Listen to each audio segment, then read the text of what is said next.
Sean Lewis with us live right now from Las Vegas, Nevada. You may look better than the new uniforms. I don't know about that. Those new uniforms are sharp. This is a good look from our guys up at the Aztecs shop up in La Jolla. Awesome. Two proud Aztec alums. You know, Do you got anything special inside? I don't have anything. No, we're there might be some custom pieces that we're working through, but this was, hey, need to do this right going forward. And looking good. Again, Aztec Nation's everywhere, and the guys up there, Bill and Andy White, took care of me, hooked me up, and my guy Michael, who got all the talent right. So appreciate it. Very cool. Take us behind the scenes of the uniform reveal, because that's the type of stuff when you talk about a program. I mean, in your job, you're thinking X's and O's, but there's a lot more that goes into it. I mean, there's so much that goes into it. Fans are excited about what you've done with the uniforms. What goes into that? The first real touch-ups for the Aztecs in years now. Yeah, I mean, we thought about how we wanted to modernize it, right? Obviously, it's just a really cool time for us as we get to have a historic season here in the last year in the Mountain West, and as we move forward into the Pac-12, and just wanted to, update and modernize the look, right? Like, to me, we have the most beautiful helmet in all of college football, so we weren't going to touch that. Just wanted to clean up the uniform a little bit. Again, between the helmet and our logo, the SD with the Aztec spear going through it, I think is one of the most unique and recognizable logos that there is. And so, to me, when you have that, and you have a brand of, our style of play and what we're going to put on the field this fall, but that's going to stand alone, stand by itself. And so we just cleaned up some of the, the writing, took the SDSU, San Diego State script off of it, and enlarged the letters and numbers a little bit to it all, and cleaned up, streamlined it a little bit. And then, hopefully as we continue to move forward, we'll be able to, splash a red, maybe a red set as we go, and maybe some other things that we can roll out some alternatives as we go. Because again, it's all part of it, right? It's all part of the brand of San Diego State football that we are building, and it's a big piece. And obviously creating excitement here in July as we get ready for this great season, and then obviously with recruiting as well. Jerseys matter. Right, wrong, or indifferent. Yeah, jerseys matter, and hey, look good, feel good, play good, and away we go. How did you show the team the new jerseys, and what was their initial reaction? Yeah, I mean, so once Ross and Chris, were a part of the pre-production process, and again, kudos to Justin and the social media team, absolutely killed it with the content drop that they did.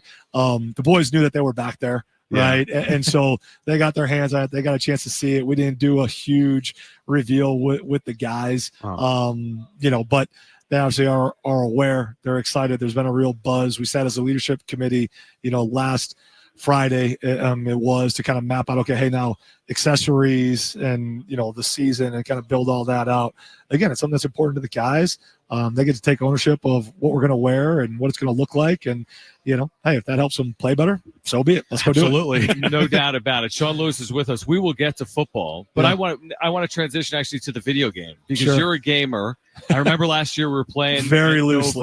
Well, and your son certainly is, right? Yeah, your son's absolutely. into it. Yep. And now we've got the 26th version of the EA Sports game. Coaches are in the game, right? So I don't even know this. I don't play video games, really. Yeah. Is Sean Lewis in the game? I am. So it's kind of wild, right? Like, game gets released. Son has it. Hey, Dad, can I play? Absolutely. That's why we got it. Hop on. And so I'm like unloading the dishwasher, being dad, right? Just taking care of things at home. And he's in the other room playing the game, and he comes sprinting. He's like, Dad, it actually looks like you. And I'm like, what are you talking about? And I loosely remember, Jamie came and was like, hey, if you want to be in the video game, sign this. And it was in the middle of the season. So I'm like, okay, sure. Sounds good. Whatever. Right. I should probably look at the things I read a little bit more closely before I sign them. Right. But so I go in the other room, and sure enough, my son's got the avatar or whatever pulled up on it. And yeah, I mean, it's they didn't do me dirty, which was good. I mean, I've seen some of the other ones that have kind of gone semi-viral or whatever it is. I'm like, man, I know that coach. You don't look like that. You're like, who is that guy? I mean, why'd you do that to him? So no, they did a good job with it. We got to get him to make Gabe a left-footed kicker. He's still a right-footed kicker in the game. Oh wow! So we gotta make that patch if we would. Hey, shout out EA Sports, great job. But if we can get that rectified, he's preseason special teams player of the year. We should probably get him kicking with the right foot. He's like, oh, by the way, coach, I'm actually a right-footed kicker. Yeah. I just like to kick left foot with I'm you even guys. better with the other legs. There we go. Getting onto the field. We talked to Trey White yesterday. We obviously know huge for him to return for you guys. Right. he is going to be a guy going forward next year that every opposing team will be circling to make sure that they stop him. Absolutely. How does that affect the rest of your defensive line and the challenge that, you are now going to present to Trey to make sure that you overcome those obstacles next year going forward, because he is going to be the guy that everyone's looking at? Yeah, I mean, he's got a tremendous opportunity in front of him, right? Like, as we sat here a year ago, he was making that transition from linebacker to edge. We thought that was going to be a good move for him, and certainly it was. He's had a tremendous season, undeniable production. Very, very fortunate that he comes from a great family, has high character. We retained and kept him on the Mesa, and so now the opportunity is, okay, hey, now that you know who you are and this is a great fit for you, he's had all off season. He's had the full, breadth of experience at that position to really refine his craft and add more tricks and more techniques to his repertoire to be able to disrupt the game. And Trey's one of those guys, that's really he changes the math, right? Like the rules only let you play with 11, but having Trey and all the attention that he warrants, whether it's a tight end chipping him, a tailback chipping him, the whole O-line sliding his way, well, now it's like you're playing with 12 because you have to dual account for Trey, because if you leave him one-on-one, he's going to win majority of those battles, right? And so now that creates opportunities up front for the remainder of the defensive line to go get after it. Like, those one-on-ones are now an opportunity for Brady Nasser, right? For Orion Henderson, for a Niles King to go get it, right? And to win those one-on-one battles. And ultimately, that's what it's about, right? Like, how can you change the math defensively because you have two lockdown corners like Chris Johnson and Bryce Phillips, right? To where, hey, now we can flood a zone or we can roll coverage or add an extra hat to the box because we know, hey, our one's better than your one over there, right? It's the same thing again with Trey. He changes the math up front. He allows us to play, in a different manner, and he knows, okay, hey, like, you want to go play on Sundays like he does, right? Like, go win, right? Like, go do it, win the expectations on you. And the beautiful thing about Trey, right, is that no one's standards or no one's expectations are going to be any greater than his own, right? Sure. So all this preseason hype and, who he is, like, heck yeah, that's why we work so hard. Like, absolutely. Pressure's a privilege. Like, go do it now. No doubt. And that's how he's looking at it heading into the year. Sean Lewis with us right now on San Diego Sports 760. I want to go back to the winter when you're looking at your quarterback room and how you want to move forward. And you identify Jaden Denigal, who played at Michigan and played for Jim Harbaugh, won a national championship. You bring in Bert Emanuel Jr., an incredible athlete that we saw last year briefly at Central Michigan when you guys were there against the Chippewas. What was it that you were looking for? And what was it about those two players that emerged that allowed you to bring them in and feel good about where you are in that room? Yeah, we wanted guys with experience, right? And experience comes in a lot of different ways, whether that's playing experience or experience within a championship culture. And we wanted guys that were physically developed and ready to play, right? Like bigger stature guys, so that the other guys in the room could continue to grow and continue to develop.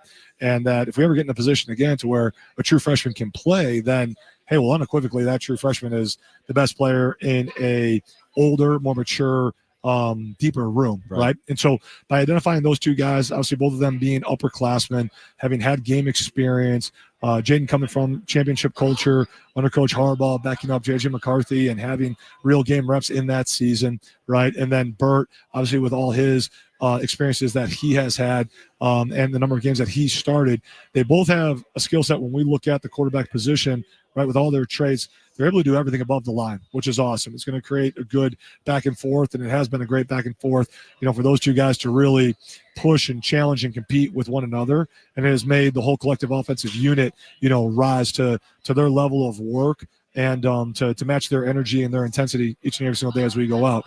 Jaden probably spins it a little bit better than Bert does, but Bert runs a little bit better than Jaden does, right? So they have, again, all these traits that we covet are above the line, but then there's some outliers that either one does a little bit better than the other from a physical standpoint. So it's our job, again, as we get into camp here and report in 12 days, we'll be on the grass getting after it in 13 to build out this offense, to have an identity that highlights both their skills and takes advantage of all their playmaking abilities, along with all the other weapons that we have as well. But feel really confident with where the room is at right now. Really happy for Danny and the opportunity that he did and created for himself through his work and the development of our staff to do that. Like that's awesome. Good for him. But really, really excited about where our room is, not only with the where I think the ceiling is of that room. It's as high as it's ever been. And then also the depth of talent that we have in that room as well, to utilize both those play callers.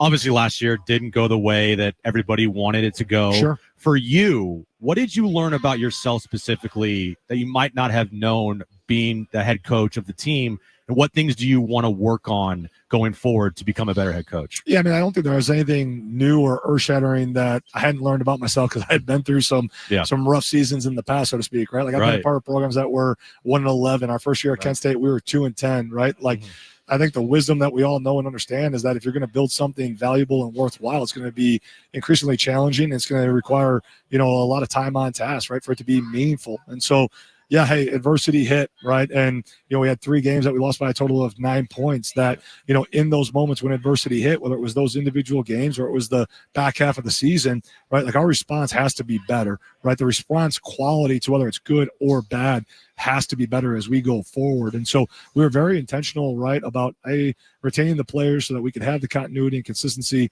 in our locker room. But then as we rebuilt this team, it's year 2 of what we are building in the grand scheme at a 30,000-foot level. But this 2025 team will be one of one, and it's year 1 for them. So it's like, okay, how do we create a team better than we did last year? And I think what's really critically important, more so now than ever, that was accentuated last year, is the importance of connection, the importance of not just having a collection of individuals, but a team that's willing to compete and sacrifice and be disciplined for one another. And so we've been very intentional about that since we've been back in January, from instilling pride in the program, earning the right to wear the colors, getting to know each other better on a deeper, more meaningful level, so that, again, when good or bad things happen, there's levels to it. And whatever those levels are, good or bad, that we're able to refocus, we're able to respond, and we're able to get back to doing things the way that they need to be done sooner rather than later. And, Trey White was on with us during the golf event, and he said something that really stuck out to me, that not everybody was on the same page last year. Sure. And there were some people on the team that might have been doing their own thing. Sure. So going into this year, do you feel right now that you're at a better place to make sure that those things do not happen this upcoming season? Yeah, you're right. I mean, it's the dichotomy of the team that we get to steward and that we get to lead, right? Like, I want you to be you. Like, all of our unique styles are different and unique, right? Like, we got 105 guys in the locker room, got another 50 staff members, right? Like, each individual is important, and I want you to be you. But you being you can't be greater than us. Yeah. That can't be more important than us in the team, right? And that's the balance that we get to weave, right? And that's the art of coaching that, like, yeah, hey, there were some guys that were around that need to be around because we need to field the team. And now we've had time to do the things that we need to do. And we've, had the community done a great job stepping up, competing with us, coming to Snapdragon. Like, I thank you to the fans that have shown up and, have re-upped their season tickets and have been a part of what we're building and, been believers in us from the jump.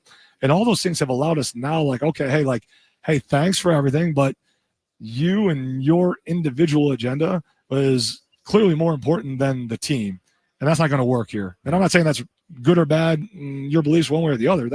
That's fine. I'm just speaking factually as the steward and the one responsible for bringing a championship program and helping young men change their lives at San Diego State University. Like, you being you can never be more important than us as a team. So you can go be you somewhere else, and we're going to go in a different direction with us, right, to where I know where it's going to go. And, again, like, have worked this process, have done this process in the past. And, again, eager and excited to continue to get back into training camp and to get out of this suit and put the whistle back around my neck, for sure, right, and go to that work in between the white lines to put that product on the field.